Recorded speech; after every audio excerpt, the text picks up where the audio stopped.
Here's RSA, which was developed by Ron Rivest, Adi Shamir, and Leonard Adelman. It provides digital signature.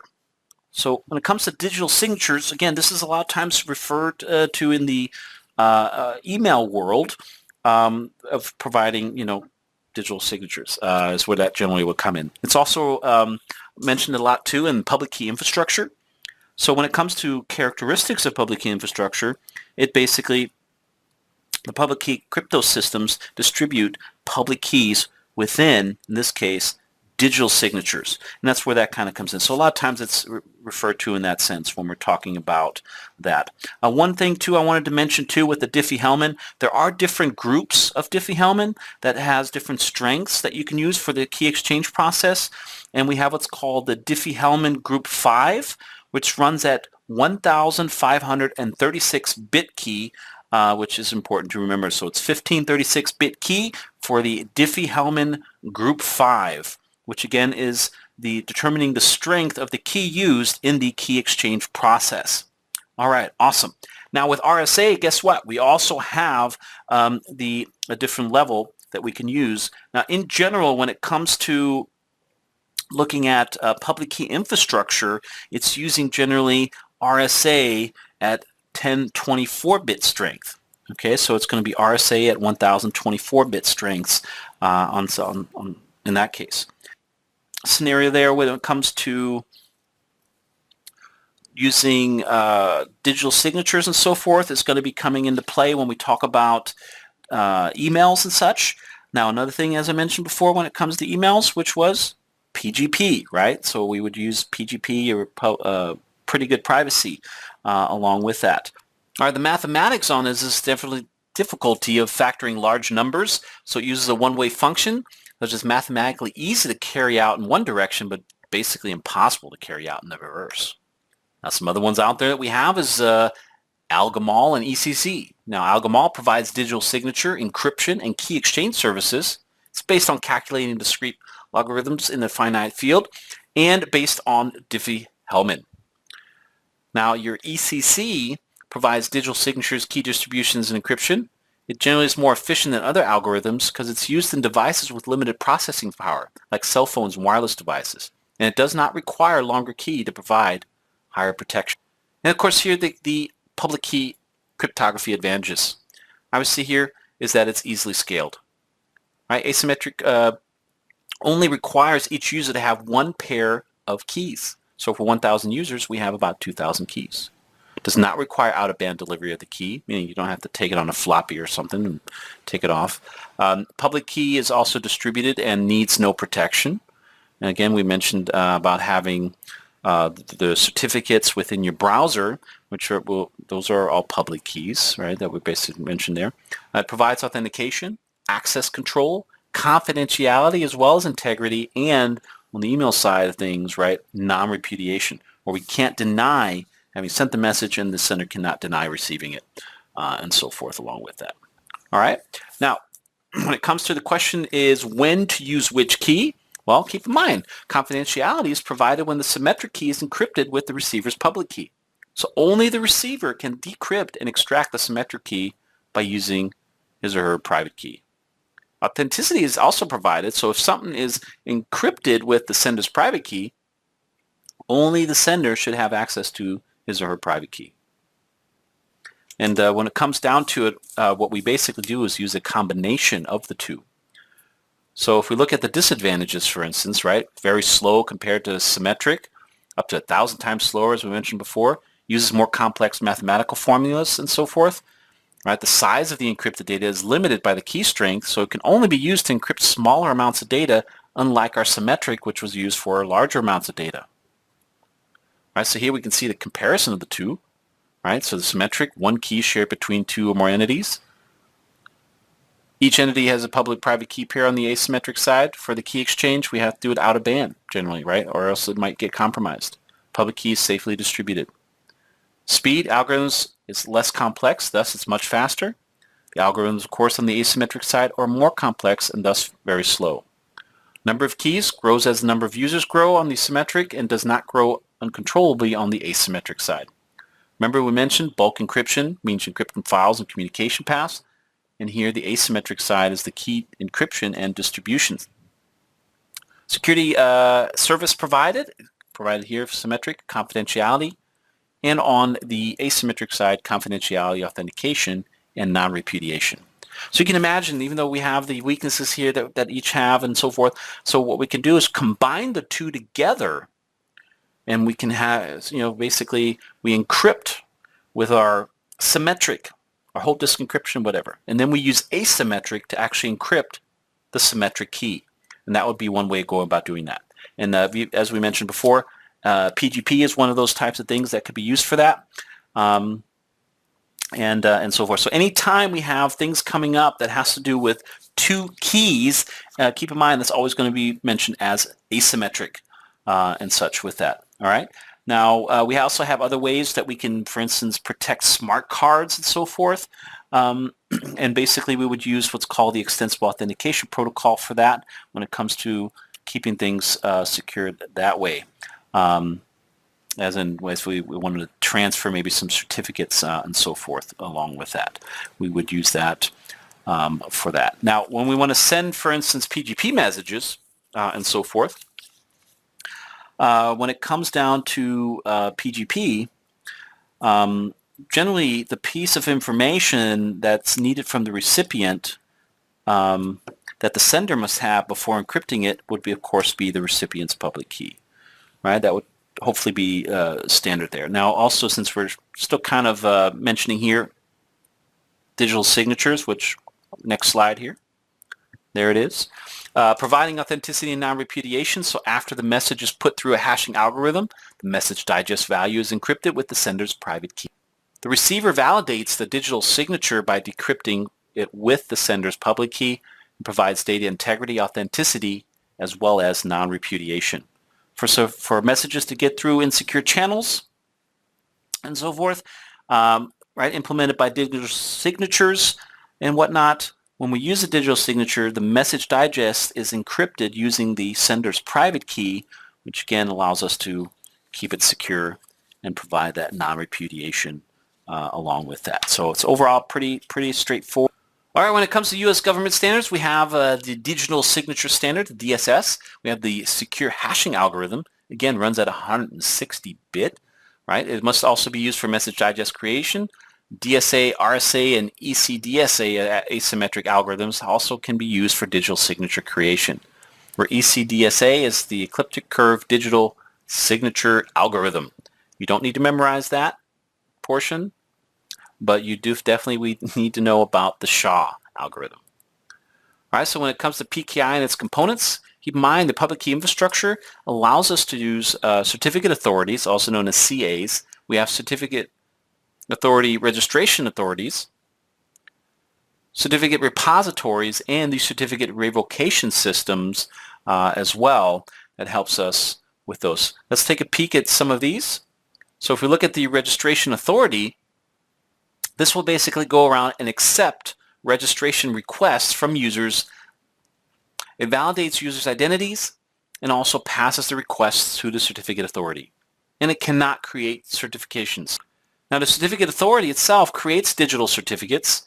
It binds the user's identity to a public key and then maintains that certificate during its lifetime. Now, with that in mind, too, it also is able to go through what's called the certificate chaining process. And what it does, it checks these certificates to see what the chaining is, so in what order. So it's like a tree structure. So if I'll show you guys here, let's say I go to Internet Explorer.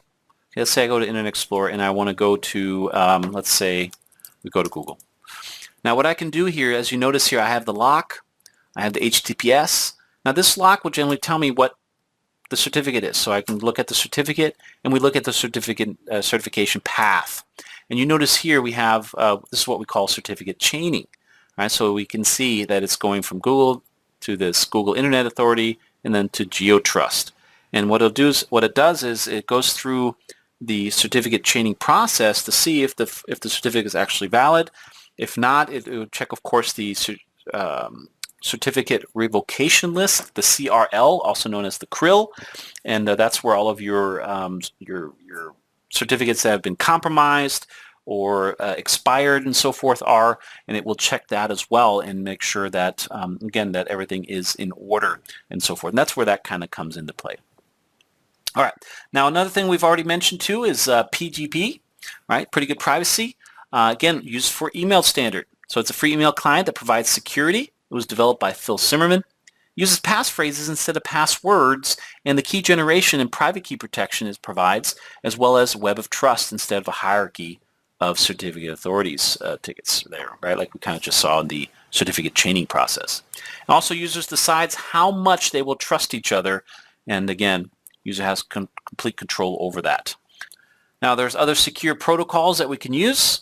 Of course, we can use the Secure Hypertext Transfer Protocol, which protects each message, not communication channel. It's older and less used technology.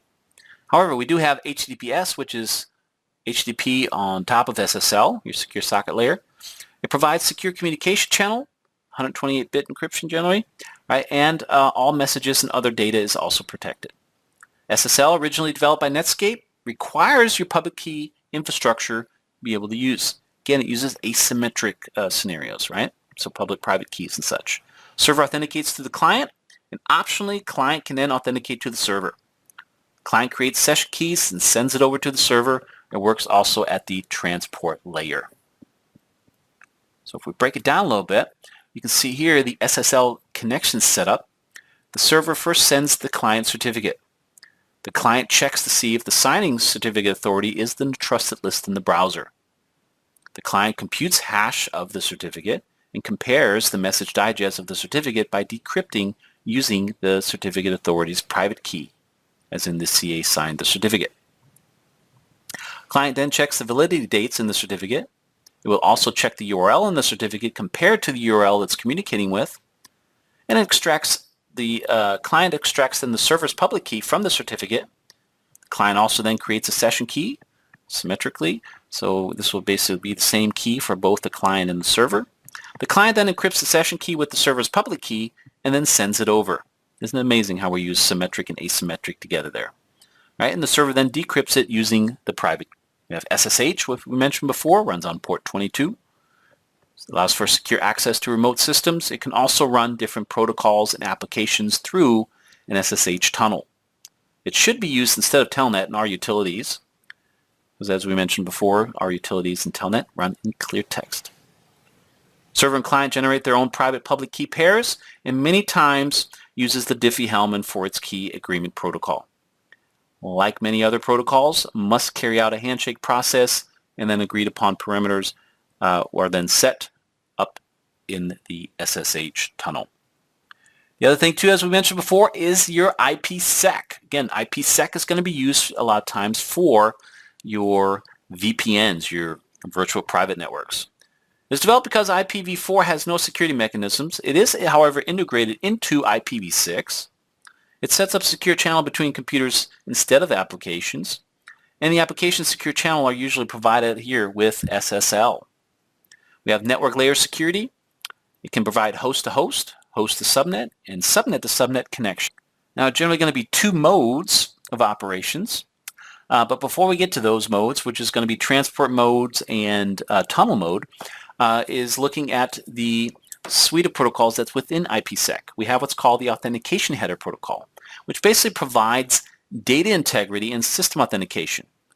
And the integrity is through the ICV, the data origin through the MAC, and the replay protection through sequence numbers. Main thing here is you need to remember that it's AH, the authentication header protocol. It basically will encrypt the data, but not the IP header information. Okay. Now, the encapsulated security payload, ESP, provides data integrity, system authentication, and confidentiality. Because what it actually does, it goes out there and will actually encrypt the header and the message as an and the data, and with that keep it secure, and it's mainly going to be used in tunnel mode. So here we see the IPsec modes of operation. Again, we have transport mode and tunnel mode, and transport mode offers payload protection. Protects headers up to the network layer. However, if you wanted things to be very secure, you would go through tunnel mode, which protects the whole packet, which includes payloads in all headers such as the network layer header, and it also creates a new IP header. So on the forensic side of things, this would be a better way to go, of not being able to detect it on the forensic side. However, if tunnel mode is used, we cannot detect it. If transport mode is used, however, we may be able to identify on the forensic side the header information, such as where it came from and where it's going to, which could be an indicator of breaking the case on the forensics world. Now, when it comes to attacks on the crypto system, now these you also have to remember. So the next few ones here, we're going to also end it with these next two slides. And you might want to remember these because you may get some questions in regards to these different types of attacks. Okay, so we have what's called the ciphertext only attack. The attacker only has the ciphertext to work from. The goal of all these attacks is, of course, to reverse the encryption process and to uncover encryption keys for all of these attacks. We have what's called the chosen plaintext attack. This is where the attacker can choose what plaintext is encrypted by the victim system.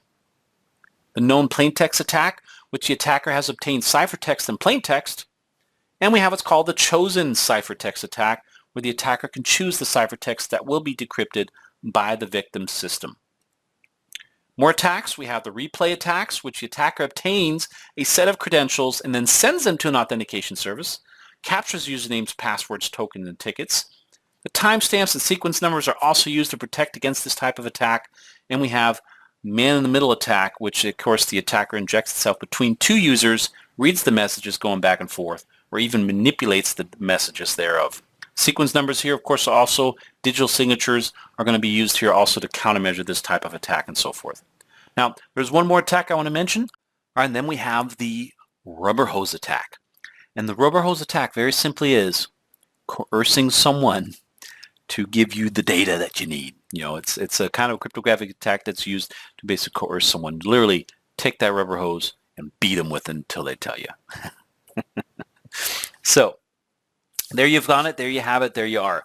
So what I would recommend again is as you guys have gone through and gals have gone through this video course here, again, it's not very long as we saw, but it covered all of the main ideas and the main things we needed to know to have you guys go through, in addition with your studies that you've done so far and whatnot, to go through and then actually do a good job on passing the CEH version 8 exam. I hope it was informational. Hope it was a little fun here as well. And keep in mind that, as with practice makes perfect, just continue on with your studies and take that test, get it out of the way. And again, thanks for taking the time to check us out.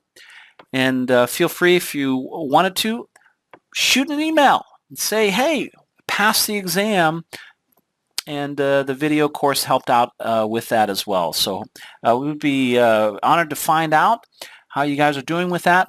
But keep in mind, it was mainly focused on getting to that point where we can then go through and successfully take the exam with the information provided here. Of course, reinforcing some of the knowledge you've already had and possibly learning some new things as well.